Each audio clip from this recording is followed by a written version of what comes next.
Well, good afternoon, good morning, good evening, wherever you're joining us from in the world, or whether you're watching this on catch up. Welcome to the fourth live Situation Now panel. It's part of a series we run every month. We're live across the world as we speak on LinkedIn and YouTube. And this is an extension of Eco Online's Situation Room, our thought leadership platform, where we try to delve into subjects and topics around safety and sustainability, hopefully to get you thinking and give you something to take away. Now, I'm joined today by two fantastic experts from Eco Online. I've got Emma Holmberg, who's joining us as our Technical Quality and Compliance Manager from the Nordics. Welcome. Oh, thank you. Andrew Peterson, who's our Group Product Marketing Manager, joining us from the north of England today. Hello.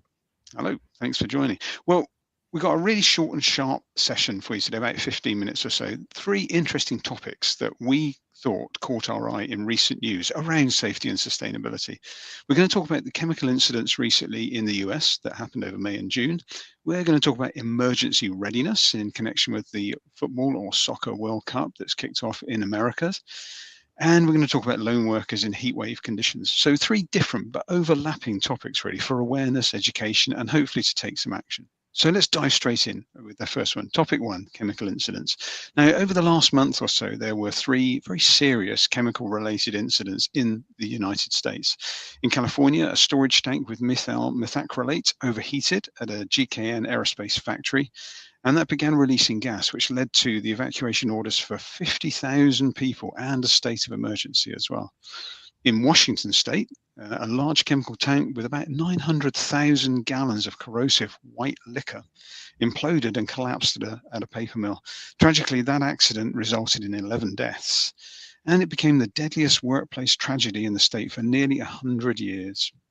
Now, in West Virginia, there was a release of hydrogen sulfide gas at an industrial facility, and that led to 2 deaths and 30 injured workers. So dreadfully tragic incidents as well, but a few points jumped out for me that I think are just worth bearing. Now, these tragic incidents highlight the critical nature, of course, of chemical management and emergency response procedures as well, really, especially as these are often deeply embedded within urban areas. So they're quite close to where we've got a lot of people living.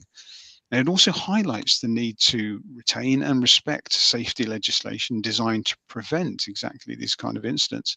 But the piece that really struck me was that chemical catastrophes can often happen at facilities that are not primarily chemical manufacturers. So the Washington tragedy was at a paper mill, for example. And some of these industries can, of course, lack the rigorous chemical processes, safety systems, and mechanical safety guards that are needed to manage occasional human error or bad situations. But I've got some chemical experts with me. So Emma, I wonder if I could ask you what jumped out for you when you see these incidents. Yes, of course. Thank you, David. So my first thought, as I'm sure we will share, is that how could this tragic accident have been prevented? That's what we all think. And the causes are not clearly defined or confirmed yet, as I've read, but they're still under investigation. But the accidents in California and Washington, they both point to problems with equipment. And it highlights the need for proper risk assessment and equipment controls as well as an important part of risk reducing measures. And I think we sometimes treat those routine checks as like compliance checkboxes, but they're really not. I mean, they exist to stop exactly these kinds of accidents. So I think that's very important to have in mind. And then my other thought is about the accident in West Virginia, which happened during actually a shutdown of the factory. And it's a reminder that these phases, where it's not like business as usual, they are known to be especially high risk. So you need to pay extra attention, and a more thorough risk assessment could have made a critical difference in this case, I think. So that's the points I was popping up in my mind, at least. Thanks, Emma. Indeed, as you say, that idea of proper risk management, just in before anything like this happens, as well as learning from it, of course, afterwards. Andy, what jumped out for you? Yeah, I would echo Emma's comments on risk management, and I think at this point we need to stress the importance for chemical manufacturers, particularly given the nature of their business, to work closely with local communities, and not just fire and rescue, but also with local community stakeholders. I think one of the aspects that we've seen is a lack of information in the immediate aftermath. So if there has been some kind of unplanned emission into the atmosphere or into waterways, what does that mean? What's the advice for people who live close to the facility? Should they evacuate? Should they take steps to make sure that they're otherwise safe?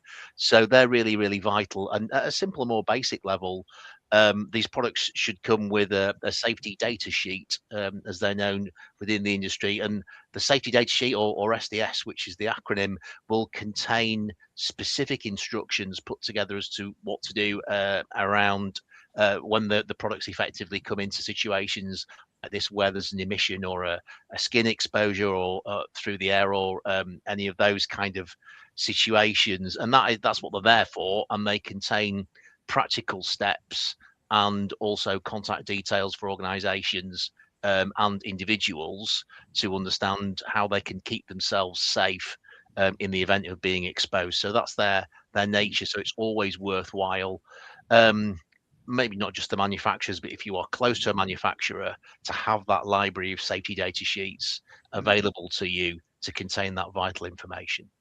Yeah, it's a good point you make about safety data sheets. I think we did some work earlier in the year. We called it our Megatrends study report. And I think there was a chemical safety gap we identified where around 40% of people working with chemicals didn't have access to mobile safety data sheets as well. So a real issue perhaps to consider. Yeah, thank you both.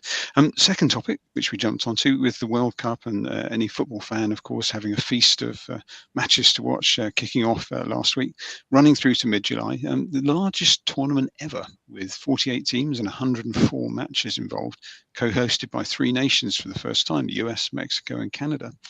But a few points jumped out for me. This is, of course, is a massive exercise in safety coordination played out in front of the largest TV and media audience of any sporting event ever on Earth, estimated at about 6 billion viewers, roughly 3/4 of the world's population.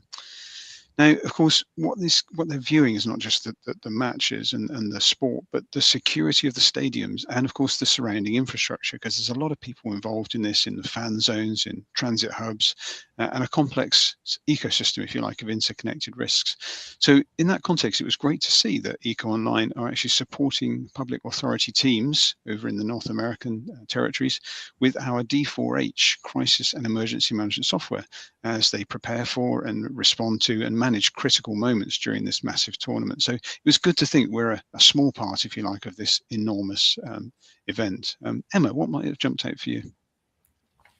Yeah, the same as for you. It's really a huge event, of course. And but I saw also like a positive thing is that training and live exercises have been coordinated across multiple cities, which of course is an important part of readiness for emergencies. And I read that over 200,000 emergency managers and first responders have been trained.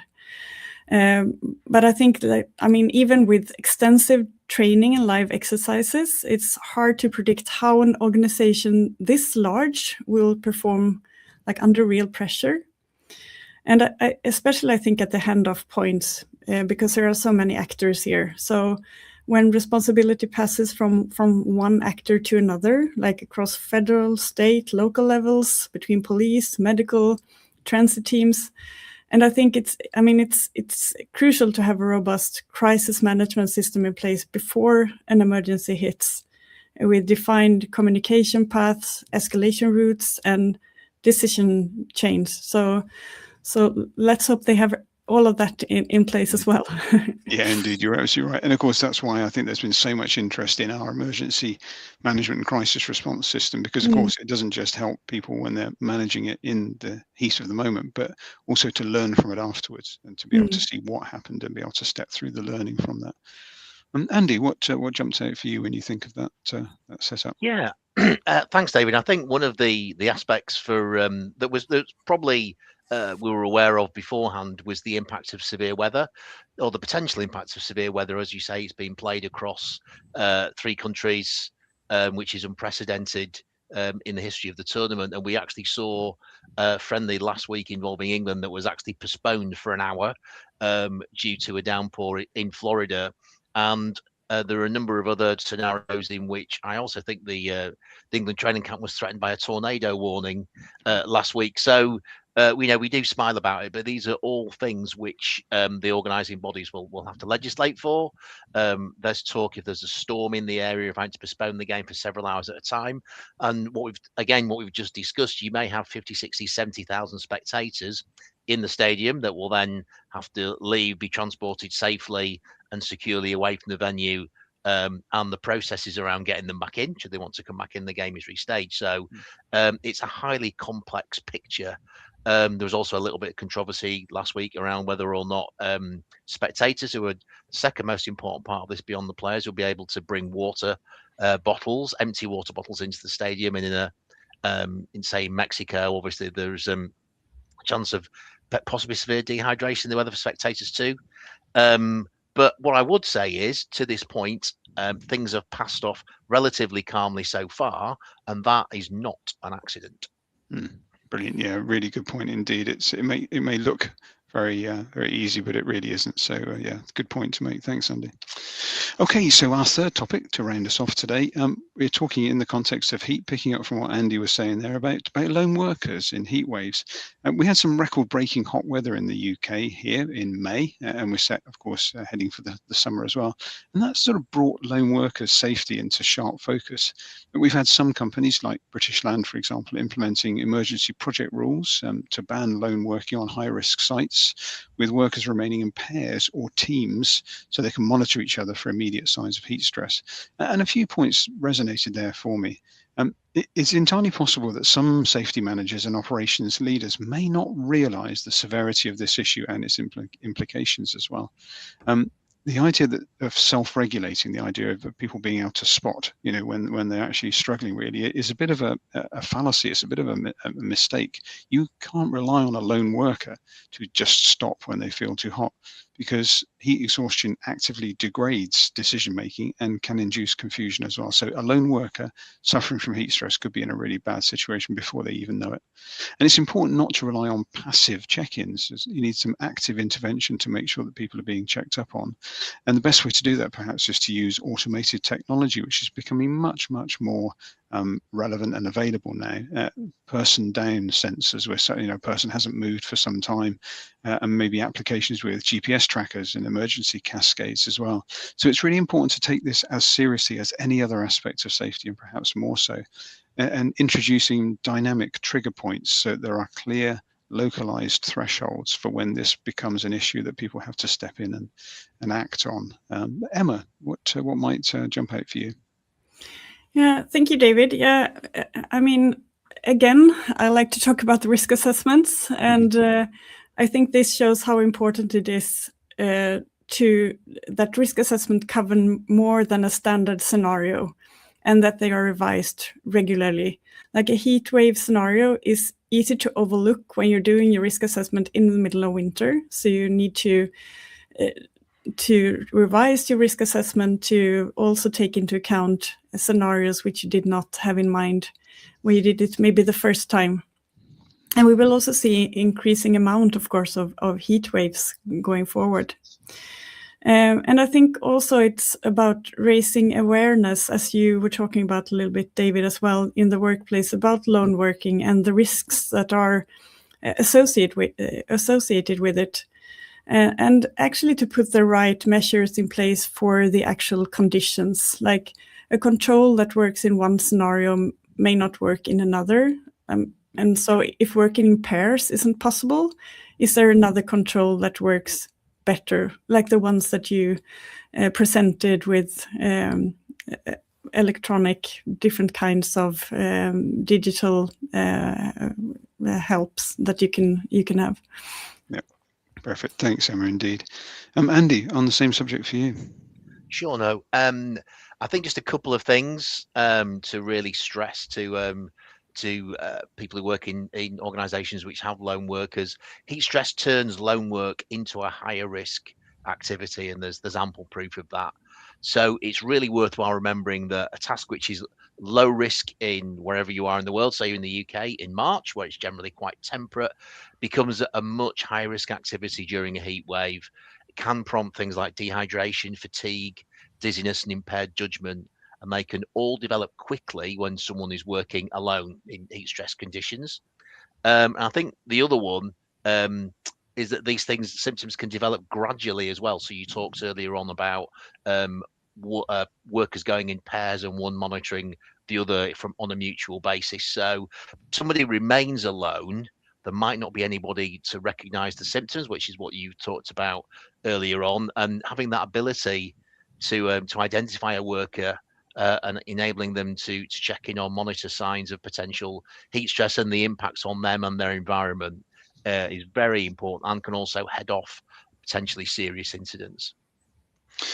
Brilliant. Well, thanks to you both. That is indeed what we wanted to just leave you with today. 3 overlapping topics, really. So a huge thanks to Emma and to Andy for joining us today, and to you for watching, whether you watched it live today or on catch up as well. I hope you found it useful.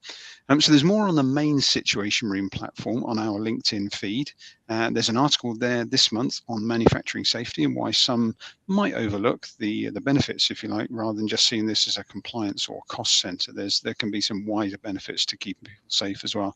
And we've got a panel on that next week. So you can sign up by following the link in the article on the main feed. But it just remains for me to say, whatever you're doing, wherever you are in the world, hope you are safe, keep it as sustainable as you can, and look forward to you joining us the next time. Thanks again.